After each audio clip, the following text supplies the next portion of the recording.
Hey there, everybody. It's Pete Yost for the Unbuild It podcast. But before we get into the podcast, I want to let you know about two outstanding events that are coming up in our industry. They are both BS and Beer symposiums. The first one's going to be in Denver, Colorado, September 12th and 13th at the Blue Moon Brewing Company. And then the next one is in Charlotte, North Carolina, October 10th and 11th at the Lenny Boy Brewing Company. If you haven't been to these events, they're so much fun and so stocked with information because it's people that are at the top of the industry sharing what they've learned in the field. And it's what's better than combining that with really good beer. These are outgrowth events from the BS and Beer series and content on Green Building Advisor, but this is where you get to, do it in person. It's absolutely outstanding. So do you have to remember all these details, which I'm going to repeat in a second? No, of course not, because you can go to bsandbeerkc.org and get all this information. But once again, if you're lucky enough to be in Denver, Colorado, September 12th and 13th at the Blue Moon Brewing Company, that's the first event. The second event, Charlotte, North Carolina, October 10th and 11th, Lenny Boy Brewing Company. That's a mouthful. But anyway, if you go to bsandbeerkc.org, all the information for any upcoming events is there for the BS&B series. Sure hope you can join the Unbuild It podcast there. And now, on to the podcast. I'm Jake Bruton, and today on the Unbuild It podcast, I am joined by my regular co-host, Peter Yost. Hey. And Steve Basic. We should maybe go back and do a reintroduce ourselves for people that are new to the podcast that didn't go to episode 1, or we can say go back to episode 1, I guess. I got to listen to Pete talk about himself again. And you don't have to. Have I changed since then? He can record it while you're not here if you want. Today we're going to talk about indoor air quality monitoring, and one of my least favorite topics ever. So excited. This is Trust but Verify. Right. There you go. This is, we do all the things. We put in the MERV 13 filter. We have good air sealing. We have an ERV that has filtration. For me, it's more, why do I do it and why do I care? Okay. But how do we know that we have good air quality? So let's talk about why do we care and what are we going to monitor for? How about, Pete, I'll bring up one of the things that I think we're going to monitor for, sure, and then you can tell us why on each one. So you can be the sensei and I'll be the student here, which is pretty much the normal role. And his role is to heckle both of us? Yeah. He's just, we're asking for him to just... I'm not heckling. I'm going to play devil's advocate. That's what he likes to call heckling. Yeah. So you guys are in agreement, just so you know that that's what's going to happen. Let's start with the big one that I feel like everybody knows, and that would be relative humidity. Yeah. So what is, first of all, what does it have to do with indoor air quality? Because it's not some poisonous gas. Right. It's just extra moisture. Yeah, it's first about, we tell people that we build for certain conditions, and then the conditions that we build to, we don't tell the people who are in the house when they should be concerned about a higher relative humidity or moisture content of the air. And so when I do building investigations, one of the first things I ask is, are you measuring relative humidity in the building? Because there are so many opportunities for occupants to dump a lot of moisture into the indoor air. And the tough thing is that measuring the moisture content of air electronically is not easy. And some sensors do a much better job at really low moisture contents. Other sensors do a better job at really high. That can present a problem if you've got really wide swings, like maybe in a crawl space. But in general, we can buy really expensive thermostats that don't include a hygrometer, a device to measure moisture content of air. And so if we're telling folks that it's pretty important to the performance of the building to know the moisture content, let's give them a way to measure that. And we know that below 30% relative humidity, we get static electricity and people's mucous membranes dry out. And then above 60%, you're the dew point temperature, which is the temperature at which the moisture in the air condenses. If you're at 60% relative humidity and an indoor condition like 70 degrees, now you can get a cold surface pretty easily that could support the growth of mold. So too dry harms our body in the way that it causes our respiratory system to have issues. Our mucous membranes can't do their job because they're too dry and shriveled and they're not catching things. They're not filtering properly. And too wet, we're talking about mold growth, and mold spores in the air are probably not good for most of us. Yep. And, along with that, the pandemic, which was a certain type of virus, different types of viruses thrive under different moisture content conditions. And I'm pretty sure the coronavirus did better at lower relative humidity. So there were folks that were very concerned about getting the relative humidity in their house too low because that wasn't those conditions better supported. When I talked to my brother Nathan about this, he said, yeah, relative humidity is not the thing to worry about. You should be worrying about contact and masking and things like that. But you can go on the internet and for $10 get a hygrometer that tells you that it's 13.1% relative humidity, and it's not measuring to 3 significant digits. It's probably plus or minus 10 or 15%. And so if you're going to buy a device, enough to give you a reading far enough off to make you make decisions that aren't based in accuracy. Yes. And so to accurately measure plus or minus 2% or 3%, you're going to need to buy a sensor that's probably at least $50. And that's a lot more, of course, than what you can get from a $10 purchase off the internet. I wrote an article on Green Building Advisor about understanding humidity with the adult supervision of Lou Harriman, who's a air quality monitoring kind of a guru. And there's great guidance on what type of device to buy for getting a better measurement of relative humidity in that blog. And the cool thing with relative humidity is the best point for the house to operate or the building to operate is the best point for people to operate too. So like there's an easy, we do well for both of us if we do that. Yeah, and since it's such an easy thing to include with a thermostat, and thermostats measure air temperature very accurately, we need to have that in the thermostat as well. We have some garbage Linux thermostats at our house that we're putting together a system, and the mini split manufacturer doesn't really make a reliable, great programmable digital connect to your phone. My wife wants to be able to sit and adjust the temperature when she gets hot or cold, and it feels like instead of the actual temperature. Interesting. And it's infuriating because it's like, I know the temperatures that we're most comfortable in if you also give us the humidity, and we're monitoring humidity inside the house. So why don't you just let me, and I've looked and I can't seem to figure out how to program it to not do feels like, and it says feels like on it. It's very irritating. Feels like good. It's not to say that Linux doesn't make good equipment or doesn't make good thermostats. The ones we have, I hate. So you're going to be surprised to know that like everything you talked about so far is very concerning to me. It's right on my list of concerns right after being abducted by aliens. And if you know Steve, that's pretty high. That's pretty high. But let me ask you a question, and I'm being very serious here. I like when he has to quantify whether or not. Well, I am being serious here. Family of 4 that lives in Des Moines, Iowa. Mm-hmm. She wakes up one morning and she realizes, wow, relative humidity is down to 30%. I'm scared my kids' mucous membranes are going to dry up. What do I do? That's a question. What do I do? Well, how about we pause and wait, because you can ask that each time we talk about one of these things, and we'll talk about them all together in the end. Or no, you know what? No. Sorry. Yeah, that's okay. Let's tackle one by one. Because information, I agree, is good. Yeah. But when you get information, the most important thing about information is how do I react to it, right? Mm-hmm. So like coronavirus, all these things you brought up, the success lies in the reaction, not necessarily the information. Sure. So I'm that woman in Iowa who just woke up, 30%. What does she do? Well, if the measurement is accurate, let's assume it is. Okay. I would recommend she spent the $50 on the good one. Okay. She spent 65. Or 65. She bought the even better one. Yeah. So you could do things that would add moisture to the air, right? You could boil a pot of water.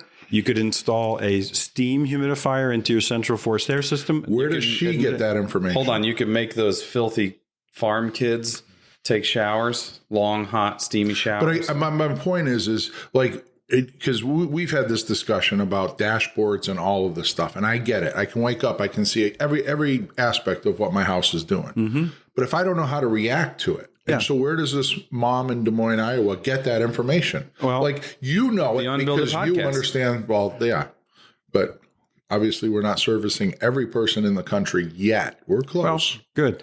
So I don't think I've ever written a blog responding to your exact question, so maybe I need to, or find a resource. I'm not trying to beat you up. I'm just saying, like, when we get this information, what the hell good is it if I don't know how to react to it? And yeah, so your question's a good one, because what most people do is add a humidifier to a room and then close the door. And so out where the monitor is, it's reading 30%, but in that room, it's up to 60%. Yeah. So make sure that if you're going to add moisture, it's to the whole building and it's done in an accurate way and across the board. And be very careful about using room dehumidifiers in terms of being able to monitor what's going on in that space. I guess my point is that the minute you supply information and even if you give the reaction, it's like that whole line of action becomes exponentially more difficult. I'm sorry then. I apologize. No, I'm not. I'm just saying it's yeah. What are we going to do? Just live with the dry mucus kids? Well, no, but I guess I don't know. But well, this is kind of my. I gave you an example of what you. No, and I get that, but it's like it's always the challenge. What do we do with the information for anything? But then my question would go down the road of if the woman, like in my house I grew up, my parents had no idea that 35% was the number. But you know what? Every winter, my mom put like a jar of water behind every radiator in the house to increase the humidity level in the house because it's winter. That's what you do. Yeah. Right. Yeah. So, before we had monitors, my wife boiled stuff on the stove nonstop.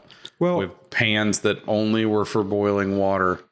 And we all grew up in houses where there were so many BTUs going through the walls, it probably didn't matter. Exactly. Yeah. The house that I grew up in is, you got from underneath the blankets. You might have been almost outside.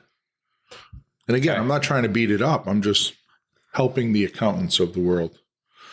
So I would say the maybe not the one that we hear the most about, but maybe what should be considered next on the list is PM 2.5, PM10, crap that's floating around in the air, right? Yeah. Like particulate. PM stands for particulate matter. Yep. Do you want to give us what PM10 and PM 2.5 means? Yeah, it's just 10 microns is the way to categorize different particle size, and PM 2.5, which is the one that a lot of these monitor, is particulate matter that is 2.5 microns and less. And why is 2.5 and less? Well, because it's airborne. It's the most common one to use in terms of what does it look like outside in terms of straight particulate matter and the size that can get down into your lungs and potentially into your bloodstream. Do we know what the size of or micron size of our lungs' ability to filter and not filter? Yeah, I not off the top of my head. No. So my understanding is the reason that 2.5 is a good breaking point is because 2.5 is small enough to get all the way in and get into your bloodstream. Bigger than that, it's stuff without any restriction, pretty much. Yeah. So bigger than 2.5 is stuff that can be irritants that get into your body. Dust, construction dust would fall into the above 2.5 category. But the pollutants that are smaller than that 2.5, those are the ones that cause. And some of the most common concerns are combustion byproducts. When you burn diesel fuel, when, wood smoke, it's the PM 2.5 that is of concern because of the fact that it's generated in large quantities by a lot of the things that we do. So that monitoring device almost always compares the particulate matter concentration in your area outdoors compared to what is inside your house. There are times when someone that lives in a high rise in Boston next to the highway is probably in a more dangerous position than my Iowa farmer. Exactly. And there are times when increasing your indoor air quality would not be to introduce outside air. Right. Well, and there's quite a bit of research that shows that just like brake dust. So if you live really close to a highway or a very busy street, you're going to have a really hard time having good indoor air quality or outdoor air quality, period, no matter if nothing else is happening in the area. So, and so how are we monitoring for PM 2.5? I don't know the exact device for that particular one. But when you look at indoor air quality monitoring that are trying to measure more than temperature and relative humidity, there are now reliable sensors that you can use. And then if it's internet connected, it can go and find the PM 2.5 outdoor for that area, and then you can compare it. I will tell you that I was up in my upstairs office in Brattleboro, and I had a monitor out that included PM 2.5. And you all know I don't really care for bacon, but my wife does. And she's a human being. She had the range hood unlike on Peter, and was cooking bacon, and the PM 2.5 in my office just like skyrocketed. And nearly immediately, probably after she turned the oven, pretty close. And I had no idea that. I mean, you can't go down in the kitchen and say, "Oh, look, there's a lot of tiny particulate matter." Was it the cooking or the bacon? It's probably both. Well, definitely, if you left the bacon out without cooking it, it wouldn't be a problem. The frying of objects kind of aerosolizes the fat and stuff. And I think probably any cooking that gave off smoke, like when you cook meats, would raise the PM 2.5. And depending on what she was burning to make the See, now I consider that a luxury. If I walk in there, I'm like, give me more of that. I'll take the PM 2.5 as long as there's it smells like bacon. Yeah, it's worth it. All right. So far, I'm counting 0 for 2. Go ahead. Next one. Well, here's the question. What do we do? What do we do with that information? That's what you're going to ask each time, right, Steve? Do you want to ask it? Well, you can ask it. You asked it this time. Yeah. So over there, it doesn't seem like I'm beating up on Peter. Okay. We both put each other in a hot seat. If it's lower outside, bring in outside air. If it's not, figure out a way to reduce the source. Like if you're cooking bacon and the range hood's not capturing enough, then maybe you have to open a window, crack a window to give a better chance for the material to be caught. So by cracking the window, you're increasing the infiltration elsewhere in the house, which should do a better job of sending more up the... Yeah, if I'm not capturing enough with the range hood, I can help that by giving it easy access to... But I have to monitor both conditions. What's that? Outside and inside. Because I don't know whether to crack the window unless I have valid information for both conditions. Yeah. I will tell you that while we monitor here where I live in Columbia, Missouri, I never bother looking at it because I've never seen it be poor air quality. We live in a small community. We live in a place that generally has good air quality every single day of the year, unless we're getting wildfire smoke that's migrating from somewhere else. So we don't have huge concerns with that. There are large swaths of the country that can operate the same way that we operate. But you have to be aware of, well, did they put in an asphalt plant around the corner? Did they... Are they mining? Did some sort of train possibly derail around the corner from my house that the government decided to set on fire? Those sorts of things. Wow. Okay. So, allegedly. Okay, so then let's talk about number 3 on my list that comes up quite often is CO2. Yeah, carbon dioxide. So not carbon monoxide. Correct. Totally different levels of danger. Mm-hmm. Carbon monoxide is monitored on your smoke detectors if you have 2 current building code smoke detectors. Carbon dioxide is a byproduct, right? Yeah, well, carbon dioxide is also a byproduct of combustion, or can be. And so carbon dioxide is present in the air and currently at about 450 parts per million. That's what's happening into the outside air. Globally?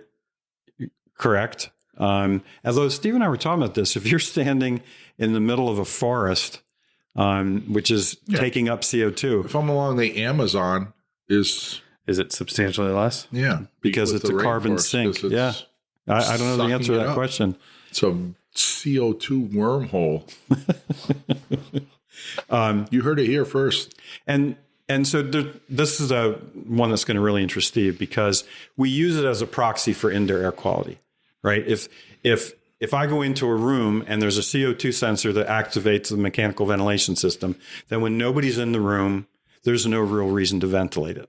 So the mechanical system, and ventilation often comes at a pretty significant energy penalty, right? If you're bringing in a whole bunch of outside air and it's 0 degrees out, you're going to have an energy penalty for that. So we oftentimes use CO2 as a proxy for how much air do I need to bring in because more people are in the room. So as more people come in, the CO2 goes up and the mechanical system starts to... And then more likely any other pollutants that we're off-putting by our bodies or our breath are getting more. It's the one that's most closely related to the number of people, and therefore you can gear the system. If there's nobody in the room, maybe you can do no or just background ventilation. But if a whole bunch of people come in, and this is more common to have CO2-driven mechanical ventilation system in commercial buildings than residential. But then the next question is, well, can the CO2 get high enough that I should be concerned? Not because of other pollutants. I'm about to fire up my steamroller. But because of CO2. Yeah.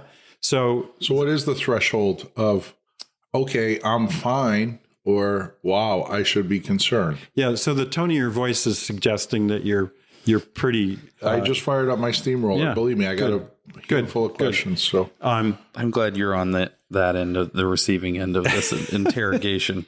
It's not an interrogation. I'm aware of one study where they showed that with CO2 concentrations above 900 parts per million, there was decline of higher cognitive function in the study that was... I think Steve's brain operates at above 900 at all times. And we know that there are levels that are really, really high where you can get shortness of breath, because when you take a breath in, you're getting more feedback with CO2 than you are oxygen. And those levels are in the thousands, if not tens of thousands. So between 900 and when people start to express respiratory distress, we don't really have much information on what the impact is above 900. So we often use 900 as a sort of a proxy for, yeah, you're probably just fine below that. And if it gets too much above that, maybe you should look to increase the ventilation. But I'm not aware of studies that do any more than that. And by the way, the sensors that we're using for this, you should be careful, because the ones that use an infrared scope, like we're looking at the Aeronet 4 here, that measurement uses how CO2 is detected in the infrared detection device. It's reliable and it's pretty closely related to the actual CO2 content. There are others that don't use IR that are using proxies of other easier to measure, and they're a lot less accurate. So that's okay. Well, we got one more, and then we'll come back to accuracy again on that. But he's got his steamroller out. Well, I guess so above 900, supposedly I lose high cognitive response. I was really hoping you were going to stumble over your words, because our that seems like a label that is useless. So to me, but anyways, because I'm sure nobody can define what the high cognitive response loss Well, is. Maybe you should read the study and then you can. Yeah, no, I will. Outdoors, though, so that I'm a conspiracy theorist here today, so I'm not doing that. But so let's talk about reaction. I have a party. I'm at 800 in my kitchen. 10 people arrive. The number goes up to 2,000. What do I do? Well, if you're not worried about, should I care? Well, if you're not worried about higher cognitive function and they're drinking, well, we're all partying. I wouldn't do anything different. Okay. I might actually have them breathe into a paper bag, which would really jack up the CO2 levels they're receiving, because it could just be fun. I mean, I might turn it into a party to see how high we can get the AirNet 4 to go. You could turn on some like everybody start music. breathing heavy. Well, let's dance around, breathe heavy, and try and get that number up to 3,000 or 4,000. Get them dancing, man. I'm glad you both chose dancing to get people breathing heavy. I thought, don't go there. I did.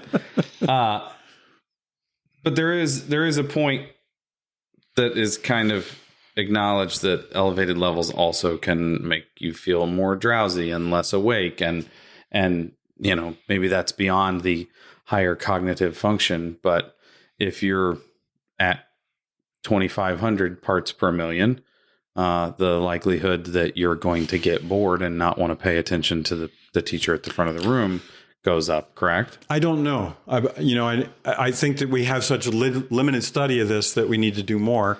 And when I go to do Pete's resource, I'm going to see maybe more research I have been studies. conducted. Believe it or not. I have a couple homeowners that have multiple homes. The second homes are displaced into the country, which I would consider a better place. The homes that are in the country are high performance homes, ventilation systems.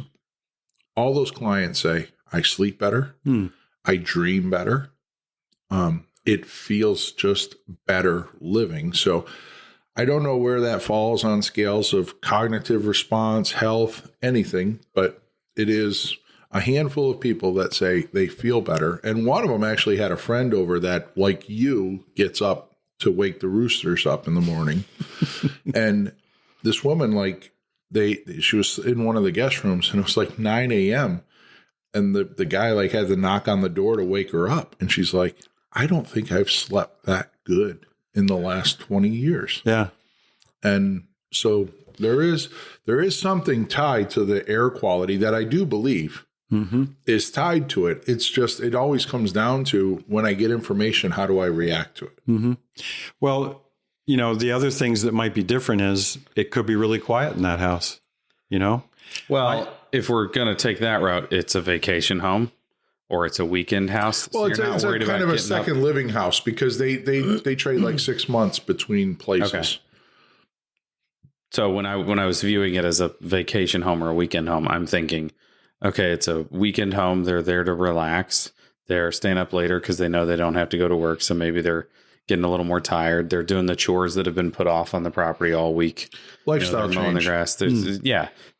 There's those potentials too. However, I agree with you completely that when I moved into my current house, which has measurably better air quality and is substantially quieter, even though it's in a louder part of town, I realized that I had not been dreaming at our former house. And I was kind of blown away at the idea that I hadn't even noticed that I was no longer having dreams at night because I was not getting quality sleep. So you'll kind of like this one, Steve. I was working with a consulting firm where there was a guy who was absolutely convinced that you need to eliminate all electromagnetic radiation. Yeah, I have a couple of clients that are the EMP nuts. Yeah, the EMF. Or EMF nuts. Electromagnetic fields. And to the point where he said that he would, when the last of them went to sleep, which was generally him, he would go to the main breaker and shut off the electricity to the whole house. So there was no electromagnetic fields generated by any type of electrical device. And he swears that everybody in his family, and particularly him, sleeps better because of that. Now, the studies on electromagnetic fields and their impact on human health, there's not that many, and they're not really terribly conclusive. But I can't argue with this guy about his theory because he's empirically, and it could be there's other things that go on. Maybe the devices don't buzz as much, like the or all those little off. Charging lights all over the house are gone. Yeah, the lights are gone. But he advised his clients, that hey, I think electromagnetic fields are a significant impact on human health. And so here are some strategies to reduce your exposure to that. I've tried to tell him, I said, well, electromagnetic fields drop off with the fourth power of distance. So that means that if you hold a cell phone like this and you hold a cell phone like this, you've just cut the electromagnetic experience by that factor of 4. So if you have power lines going through, and they're generating an electromagnetic field. The question is, how far are you from it? Because it's dropping off to the fourth power. It's a wicked drop off the distance. So there have been studies. I don't know what they are, but I just remember hearing about them of people that like communities that live near power lines. People have sicker, developed different ailments. And so there's a good question. Like, what would you do about it? Yeah. Would you move? Right. You know, and so we're doing our best to understand. I mean, after this conversation, I might sell in Boston and move to like northern Montana and along the Canadian You've been border. talking There's a about bunch that of for reasons why years. you've been considering moving to northern That's Montana. true. It is a dream of mine. Okay. So I guess the key thing is human health is really, really complex. And even if you do a perfect job in a house, we go out and spend time in other environments. So to claim that you have a healthy home when you don't control the other environments that contribute to that person's health, tread lightly. Well, but also when we have houses like yours, That's something we agree on. you end up wanting to spend more time at home. You end up like me, pissy when you have to stay in a hotel because You are kind of pissy when you stay in hotels. I never sleep well away from home anymore. And maybe that's an old man thing. I don't know. Maybe I'm just on the way. I do lend you the little pink pills, though, right when we're traveling. Yes, Peter's very nice. I tongue-tied him right He's there. He's very giving with the Benadryl. Let's make sure people think it's an over-counter drug and not Well, when I offered them to you, you said, "Oh, you're going to give me your roofies?" I had to go look that up. Please tell me that's true. Please tell me you Googled what a roofie You'll have was. to just think about it. Do you want me to show you how to clear your search history after this? You can clear your search history? This is a whole new world for Pete. Note to self. Okay, so let's talk about monitoring VOCs. Yeah. So this is the toughest one because there's all kinds of volatile organic compounds that can be threats to human health. The problem is they're incredibly difficult to measure. Very broad range of stuff too.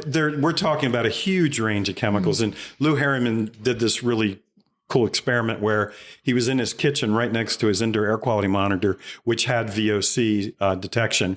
And he peeled a tangerine and the VOCs went through the roof. And he's like, "Oh my God, tangerines are poisonous." And he put it down.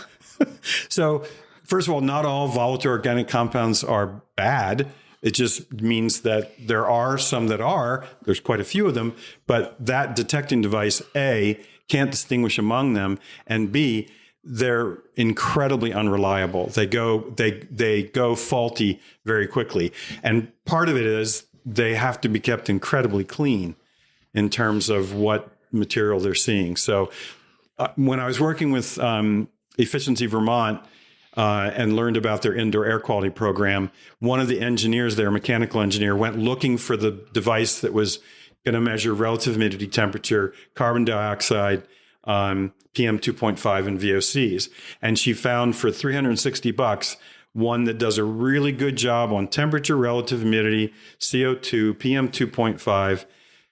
She couldn't find a single one where the VOC was reliable. So they just cut it out. They just said, if we can't measure it well and we can't separate out the good VOCs from the bad VOCs, we're just going to eliminate that. Yeah, because volatile doesn't mean harmful to person. It just means volatile. Exactly. Yep. So I find it interesting that all of these are generalized and there's some kind of component or particulate, which means it could be almost anything. Well, I don't know if I'd go that far, but. Or compound. Okay. So I will say that one of the things about VOCs, like new furniture and stuff, I've had a couple clients that had their furniture delivered and left it in the garage for 3 or 4 weeks before they brought it into the house. I always use your statement, Pete, your nose knows. If you unpackage something new at your house and it makes the house smell, there's a reason.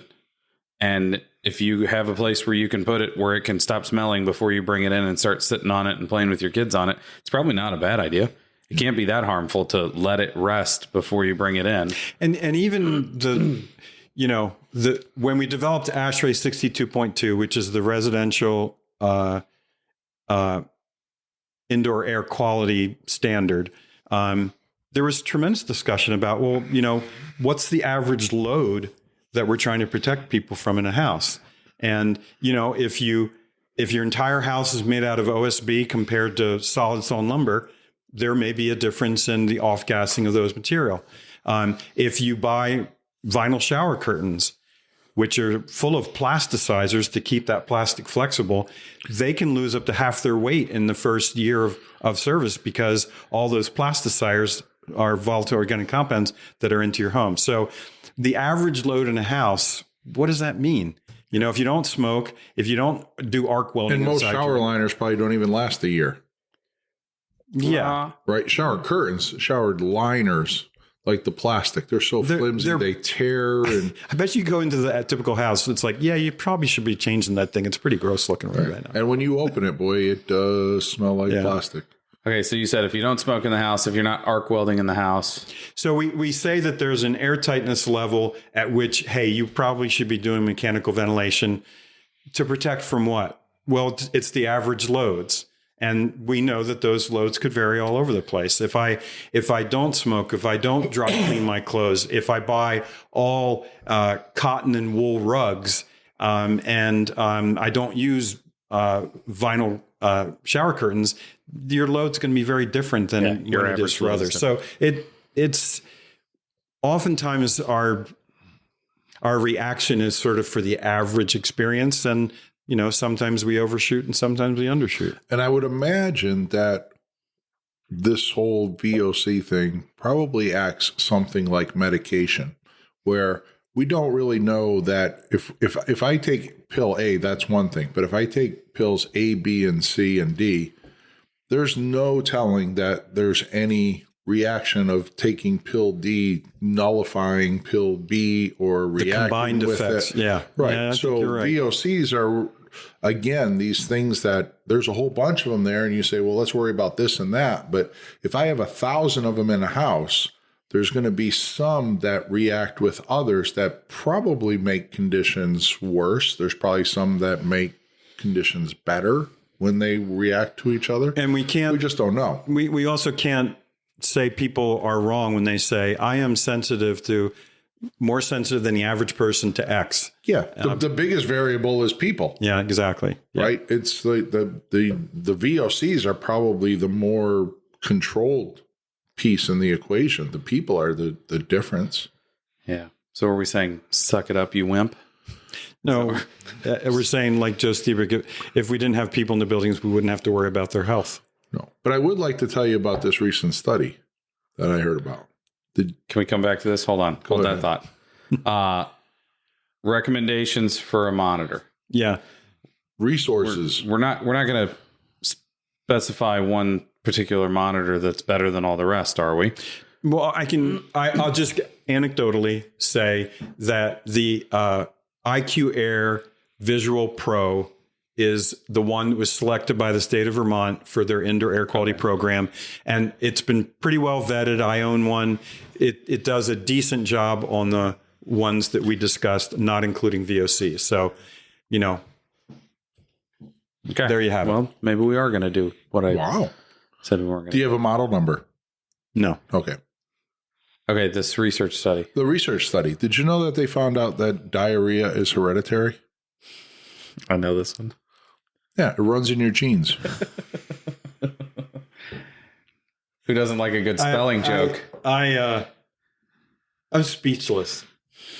And there you have it. That was your goal. Okay. This is probably something that we talk more about another time, too. Yeah, see us we can coming back continue to to We're going to talk get about some this. adult supervision and go at it. I don't think we'll ever get an answer, so we can continue to just keep talking about it. Do you want to take us out? Well, yeah. No, go ahead. I was thinking about being abducted by aliens all of a sudden. Yeah. So maybe the CO2 is affecting your higher function. My higher cognitive response is being. If you've ever stayed in an adjoining hotel room to Steve Basic, you know that the night terrors are real. Thank you for listening today. Thank you for joining us. We love the fact that you're here. We want more people to be here. To help us with that, you should tell a friend. You should leave a 5-star review. You should like, comment, and subscribe, as they say. and we mean it. Thanks for listening. Thanks for listening. Yes. Thank you very, very much. Have a good day. Goodbye.